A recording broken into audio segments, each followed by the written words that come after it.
வணக்கம். இன்றைக்கி அமிர்தம்மா சமையலில் இன்றைக்கி வீடியோ என்ன ஸ்பெஷல்னு பார்த்தீங்கன்னா இட்லி தோசை தான் பார்க்க போகிறோம். ஆரோக்கியமான முறையில் என்னென்ன பொருள் சேர்த்து எப்படி இந்த இட்லி தோசை சுடுறோங்கிறத வீடியோவை ஸ்கிப் பண்ணாமல் பாருங்கள். வாங்க வீடியோவை பார்க்கலாம். அதுக்கு அகலமான ஒரு பாத்திரத்தை எடுத்து ஒரு உலக்கு அரிசி சேர்த்துருக்கேன். இட்லி அரிசி தேர்ந்தெடுத்திருக்கேன். இதில் ஒரு அரை உலக்கு உளுந்தம் பருப்பு சேர்த்துக்கோங்க. ஒரு ஸ்பூன் வெந்தயம் சேர்த்துக்கோங்க. நல்லா ஒரு 4-5 முறை இதை நல்லா கழுவி எடுத்துடலாம். தண்ணி நல்லா நிறையா ஊற்றி நல்லா களைஞ்சி ஊற்றிடுங்க. இது இந்த அளவுக்கு கலந்து ஊற்றிட்டு அரிசி மூழ்கிற அளவுக்கு தண்ணியை ஊற்றி ஒரு 5 மணி நேரமாக ஊற வச்சிடலாம். 5 மணி நேரம் கழித்து எடுத்து பார்ப்போம். அரிசி இப்போ நல்லா ஊறி வந்துருச்சு.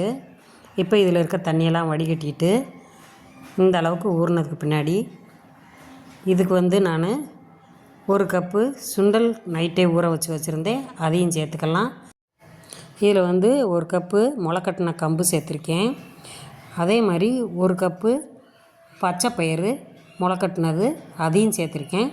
இதை நீங்கள் மிக்சியில் போட்டு அரைக்கிறதுனாலும் பரவாயில்ல, கிரைண்டரில் போட்டு அரைக்கிறதுனால அரைச்சிக்கோங்க. நான் கிரைண்டரில் போட்டில் அரைச்சிருக்கேன். இந்த மாதிரி நல்லா அரைச்சி எடுத்து நீங்கள் இரவு டின்னருக்கு சுடுறதா இருந்தால் காலையிலே அரைச்சி தேவையான அளவு உப்பு சேர்த்து நல்லா கலந்து விட்டு கரைச்சி வச்சுருங்க. மாவு நல்லா புளிச்சு வர்ற வரைக்கும் வச்சுருங்க. அப்போ தான் பச்சை வாசம் அடிக்காது. இப்போ பாருங்கள், மாவு நல்லா புளிச்சு வந்துருச்சு. நான் ஒரு 5 மணி நேரம் வச்சுருந்தேன். இந்த அளவுக்கு புளிச்சு வந்திருக்கு. இதை இப்போ நம்ம இட்லி ஊற்றி எடுத்துடலாம். நான் இட்லி பாத்திரத்தில் தண்ணி ஊற்றி கொதிக்க வச்சுருந்தேன். அதுலேயே தட்டை போட்டு இட்லியை ஊற்றி எடுத்துருவோம்.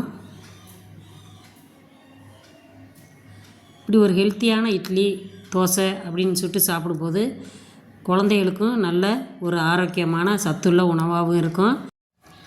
இப்போ இந்த பயிர் வகையில் ஊற வச்சு முளைக்கட்டி மாவாட்டி சுடுறதுக்கு உங்களுக்கு நேரம் இல்லை அப்படின்னா பயிர் வகைகள் அனைத்தையும் நைட்டே ஊற வச்சுட்டு காலையில் நல்லா சுத்தமாக கழுவிட்டு வெயிலில் காய வச்சுட்டு மிஷினில் கொடுத்து அரைச்சிக்கிட்டிங்கன்னா உங்களுக்கு மாவு ரெடி ஆயிரும். நீங்கள் தேவையான நேரத்தில் மட்டும் கரைச்சி சுட்டுக்கரலாம். மாவோட அளவு டிஸ்கிரிப்ஷனில் கொடுக்குறேன், அதை நீங்கள் பார்த்துக்கோங்க. இப்போ வாங்க தோசையை ஊற்றி எடுத்துடலாம். ஒரு 2 கரண்டி தோசை மாவு ஊற்றி மாவை நல்லா அகலப்படுத்திட்டு நல்லெண்ணெய் சேர்த்துருக்கேன் நான். நீங்கள் நெய் சேர்க்குறதுனாலும் சேர்த்துக்கோங்க. நல்லா டேஸ்டியாக சூப்பராக இருக்கும். தோசை நம்ம ஊற்றி எடுக்கும்போதே நல்லா கமன்னு வாசத்தோட உடனே சாப்பிட்ணும் போல் அந்த அளவுக்கு வாசமாக இருக்குது. நீங்களே இதே மாதிரி உங்கள் வீட்டில் செஞ்சு பாருங்கள். இந்த வீடியோ உங்களுக்கு பிடிச்சிருந்துச்சின்னா நம்ம வீடியோவை லைக் பண்ணுங்கள். இட்லி பாருங்கள், நல்லா பஞ்சு மாதிரி நல்லா சாஃப்டாக இருக்குது. ஆரோக்கியம் நிறைந்த இந்த இட்லி தோசையை கார சட்னியும் தேங்காய் சட்னியோடு சாப்பிடும்போது டேஸ்ட் நல்லா சூப்பராக இருக்கும். இதை நீங்கள் செஞ்சு பாருங்கள்.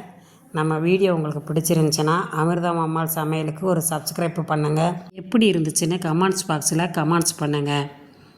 உங்கள் ஃப்ரெண்ட்ஸுகளுக்கெல்லாம் ஷேர் பண்ணி விடுங்க. அப்படியே பெல் ஐக்கானை தட்டினீங்கன்னா ஆளுங்கிற ஆப்ஷன் வரும். அதையும் தட்டினீங்கன்னா நம்ம போடக்கூடிய வீடியோ உடனுக்குடனே உங்களுக்கு வந்து சேரும். தேங்க்யூ.